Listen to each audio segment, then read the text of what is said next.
No one expected the announcement to happen on a quiet Thursday morning, least of all the man who made it.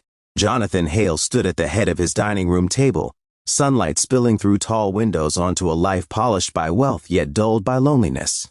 And for a long moment he simply listened to the soft hum of the house, the clink of a spoon somewhere in the kitchen, the steady beat of a heart that had learned to survive success but not connection.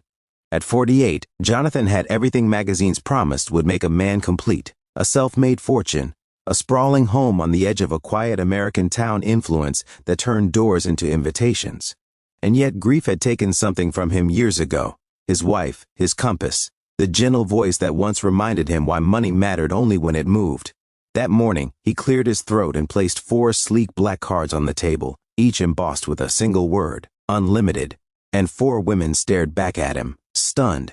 His younger sister Claire, burdened by debt and responsibility; his business partner's daughter Madison, brilliant but bitter after losing a scholarship; his old college friend Rachel, recently divorced and rebuilding her sense of worth; and Elena, a quiet neighbor he'd sponsored through a community program, whose eyes held both gratitude and guarded pride. Jonathan told them the rules were simple. There were none. Spend freely, live boldly, chase whatever had been postponed by fear or lack.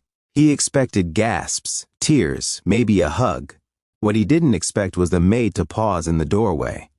Maria Alvarez had worked in the Hale house for 11 years. She moved with the careful grace of someone who knew how to be invisible, how to fold herself into the corners of other people's lives without asking for space. She had cleaned the echoes of laughter from hallways and wiped dust from frames that held a happiness no longer alive.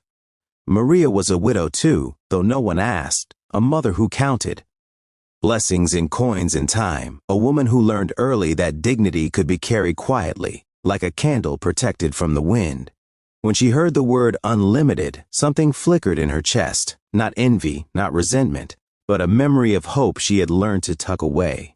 She stepped back, thinking no one noticed her presence, but Jonathan did. He saw her hand tighten around the tray she held, saw the way her eyes softened and hardened all at once, like a door closing gently. The days that followed unfolded like a social experiment no one had named. Claire paid off her debts first, then booked a long overdue vacation she'd promised her children. Madison invested in herself, courses, mentors, a startup idea that finally had oxygen. Rachel furnished a small apartment with warmth and color, bought a piano she'd once sold in desperation, and began to play again. Elena funded scholarships for kids in the neighborhood, the kind who learned early to dream with limits. Jonathan watched from a distance, relieved to see money turning into motion, motion into meaning. He felt lighter, almost useful again.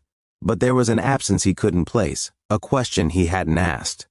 Each evening, the house returned to its hush, and Maria continued her work. Same hours, same pay, same quiet. Then one afternoon, Jonathan noticed something strange. The pantry was fuller than usual, but not with extravagance. Staples, fresh produce, carefully labeled bags. The guest rooms had new linens, simple but sturdy. The garden out back, long neglected, was blooming again with vegetables instead of roses. He assumed it was part of routine upkeep until he found a small ledger tucked into a drawer, neat handwriting recording purchases and returns, dates and destinations. At the bottom of each page was the same note: paid forward. His chest tightened. He followed the trail one evening, curiosity guiding him past the edge of his comfort. He drove through neighborhoods he'd funded from afar but never visited. And there he saw Maria unloading boxes with a group of volunteers, her laughter light and unguarded. He watched her hand a coat to an elderly man, kneel to speak to a child, organize a meal with practiced efficiency.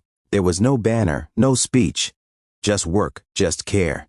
When Jonathan finally approached her, Maria froze, not in guilt, but in fear of being misunderstood. He held out one of the black cards.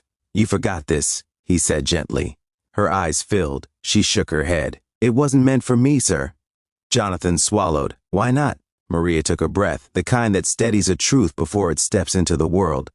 She told him about the nights she'd rationed hope the way others rationed food, about her husband's illness and the neighbors who brought soup without asking, about the dignity of receiving and the power of giving. "If I had something unlimited," she said, "I would use it where limits hurt the most." Jonathan felt something crack open, something money had never touched. "You already did," he whispered. The climax came quietly, as real ones often do.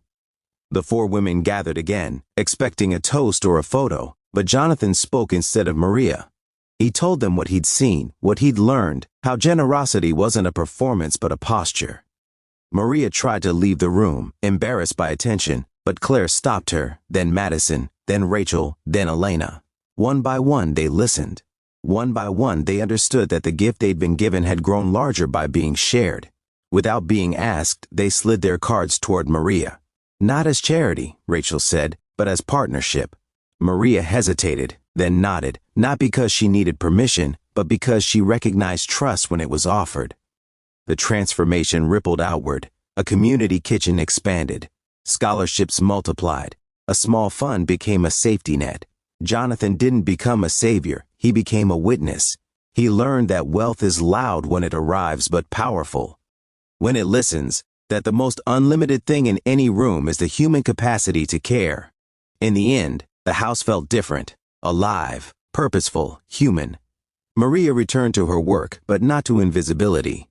Jonathan returned to his days, but not to emptiness. And the four women discovered that abundance grows best when it's planted together. The story spread not because it was extraordinary, but because it was true. Kindness doesn't need permission. Generosity doesn't need applause. And sometimes the greatest gift in the room comes from the person who never asked for one.